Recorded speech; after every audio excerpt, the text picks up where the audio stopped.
بھورا Khan comment box میں معلوم کرتے ہیں حضرت سلیمان علیہ السلام نے کتنی شادیاں کی تھی، اس کی صحیح جانکاری کیا ہے؟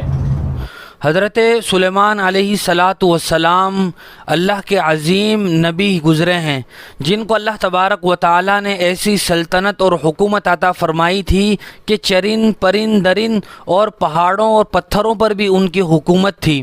اللہ تبارک و تعالی قیامت تک ایسی حکومت اور سلطنت اب کسی کو نہیں دیں گے۔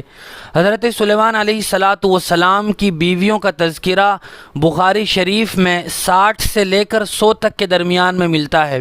ایک روایت ہے جس میں حضور اکرم صلی اللہ علیہ وسلم نے ارشاد فرمایا کہ حضرت سلیمان علیہ السلام نے ایک بار کہا کہ آج رات میں اپنی 100 بیویوں سے ہم بستری کروں گا، ملاقات کروں گا، اور ان میں سے ہر ایک سے بچے کی ولادت ہوگی جن کو میں اللہ کی راہ میں جہاد کے لیے تیار کروں گا۔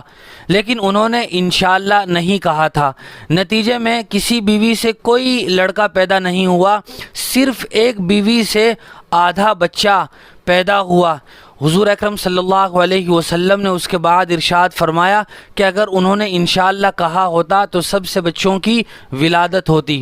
اس روایت سے معلوم ہوتا ہے کہ حضرت سلیمان علیہ السلام کی 100 کے قریب بیویاں تھیں، اور حضرت سلیمان علیہ السلام کی شریعت میں 4 سے زیادہ بیویوں کا رکھنا یہ جائز تھا، لہٰذا یہ کوئی خلاف شریعت بات بھی نہیں ہے۔